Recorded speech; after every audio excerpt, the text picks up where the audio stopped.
สวัสดีครับผมยินดีต้อนรับเข้าสู่ช่องไทยสีเกตชาแนลสวัสดีแฟนคลับ FC ครับพี่น้องออกมาสวยๆในเทคนิคจักหน่อยเด้อครับเด้อมือนี้หลังจากที่ฝนลงเม็ดตอนนี้เริ่มเบาบางในจักหน่อยก็เลยได้ออกมาถ่ายคลิปให้กับบิดหมอแคนแฟนหมอลำแฟนคลับ FC ได้เบิ่งครับกับบรรยากาศที่เห็นตอนนี้ก็ปล่อยเศร้านี้คลิปแรกกสิมาพาพี่น้องป้องปายมาเบิงบรรยากาศเราในช่วงที่ฝนได้ตกมาเบิดคืนครับพี่น้องเมื่อคืนนี่ฝนลงเบิดคืนสอดแจกจนเท่านี้นี่ก็ยังบ่อยู่ครับนี่พี่น้องสังเกตน้ำก็ได้ฝนมันลงเม็ดป้อแปะปล่อยดีอย่างหนึ่งครับมันเฮ็ดให้ความเป็นธรรมชาติมันชุ่มช่ำชุ่มชื่นเนาะอย่างนี้ครับนี่ผักบุ้งก็สามารถนำไปกินไปเฮ็ดกับข้าวน้ำทำปลาได้ครับนี่บ่ว่าจะเอาไปพัดเอาไปใส่มาเนาะพืชอาหารตามธรรมชาติหลังจากฝนตกฝนโหยมาละขามมือขามคืนมาพี่น้องตามสภาพก็สิเห็นมีน้ำขังบรรดาต้นกล้วยก็ชุ่มฉ่ำต้นกล้วยเพิ่นก็ชุ่มฉ่ำชุ่มน้ำเนาะอยู่เย็นเป็นสุขแหละในช่วงนี้ในช่วงหน้าฝนคนก็เฉาหลายคนเฉาเพราะหยังครับมันทำมาหากินบ่ได้โดยเฉพาะพ่อค้าแม่ขายเพิ่นก็ทำมาหากินบ่ได้นะครับเนาะอย่างชีวิตช่วงนี้คันเป็นหมอหลองหมอลำก็เป็นจังไดครับยุติบทบาทบ่ได้ออกเล่บ่ได้ออกทำการแสดงเนื่องจากปิดฤดูกาลเตรียมผลงานใหม่เตรียมนำเสนอผลงานใหม่ๆให้มิตรหมอแคนแฟนหมอลำได้เบิ่งนั่นแหละครับ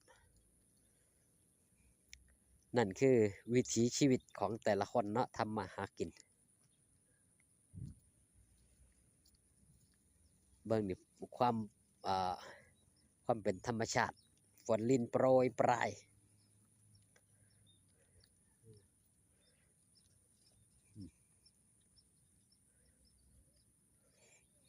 คนสวนมาหาเก็บหยังมาบุญภาพพี่น้องเบิ้งครับในช่วงนี้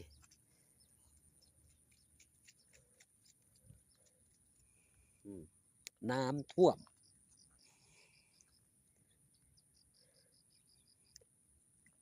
อย่างช่วงนี้ก็บ่ได้เบิ้งยังหลายครับสลับซับเปลี่ยนกับเบิ้งธรรมชาติไปนำเว้าเรื่องของลาน้อยอุ้งอิงไปนำนะครับเนาะสลับซับเปลี่ยนกันเป็นบางครั้งเป็นบางคราบางเทื่อก็อยู่ในoutdoor บางindoor จังซี่นะครับก็สลับซับเปลี่ยนบรรยากาศให้มิตรหมอแคนแฟนหมอลำได้เบิ่งพักผ่อนสายตารีแลกยังมือขึ้นนี่ครับสาวน้อยเพชรบานแพงเพื่อกระทำการฉลองเนาะเลี้ยงส่งผู้ไปเลี้ยงให้ผู้อยู่เป็นการกินเลี้ยงกับเปรียบเสมือนบริษัทนั่นแหละบริษัทเพิ่นก็มีการกินเลี้ยงในการเฮ็ดงานแต่ละปีกินเลี้ยงปีใหม่ส่งท้ายปีเก่าต้อนรับปีใหม่จังสัตว์จังสี่นะครับมันก็มีการกินเลี้ยงมีการจับรางวัลแจกรางวัลต่างๆมากมายหลายผู้หลายคนก็ได้รางวัลเมื่อคืนมีสีสันขึ้นก็คือการประกวดมิสแกรนด์สาวน้อยนะก็มีแต่มิสงาม หลังจากที่ตบที่แต่งขึ้นมาแล้วก็งามว่าซั่นเถาะก็เป็นสีสันให้กับวงการหมอลำณยุคปัจจุบันครับปฏิเสธบ่ได้ว่าวงการหมอลำณปัจจุบันนี่จะมีบรรดาอิหยังเพิ่นเอิ้นหยัง LGBTQ อิหยังจังซั่นบ่แม่นล่ะสาวประเภท2นั่นล่ะครับส่วนหลายปฏิเสธบ่ได้ครับว่าแดนเซอร์แต่ละวงหมอลำสิบ่มีครับซุมื้อหาผู้หญิงแท้ๆอยู่ในวงการหมอลำที่เป็นแดนเซอร์นี่ยากครับ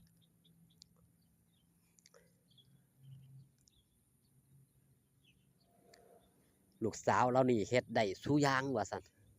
ทั้งงานผู้หญิงทั้งงานผู้ชายคือหนักเอาเบาสู้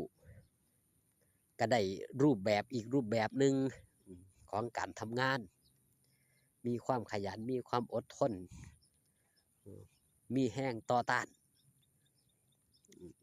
านในความรู้สึกตัวเป็นชายใจเป็นหญิง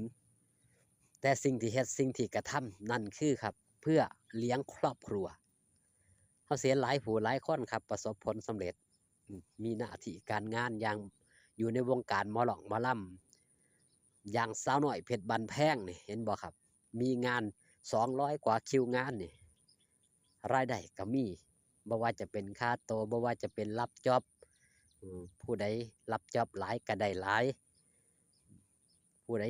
ขยันก็ได้หลายว่าซั่นเถาะผู้ใดบ่ขยันก็ได้น้อยมันก็แล้วแต่คนเนาะเพราะว่างาน200คิวงานบ่แม่นน้อยๆเด้อครับรายได้แต่ละคืนละ500-600นี่ก็บ่แม่นน้อยเช่นเดียวกันก็ถือว่ามาต่อสู้ทุกคนมาต่อสู้เพื่อเลี้ยงครอบครัวเลี้ยงปากเลี้ยงท้องนี่ล่ะอีกอาชีพหนึ่งที่สามารถเลี้ยงปากเลี้ยงท้องได้บ่แม่นอาชีพเต้นกินลำกินคือแต่กี้ถูกดูถูกแต่ณปัจจุบันดูถูกบ่ได้เด้อครับอาชีพนี้ทำให้คนมีเป็นที่ศรัทธาเป็นที่เคารพก็มากมายหลายผู้หลายคนคลิปนี้ขอบคุณพี่น้องป้องปายครับที่มาเบิ่งมาแย่งนะครับเด้ออยู่ดีมีแห้งครับสู่ขู่สู่คนพอกันคลิปหน้าสบายดีครับผม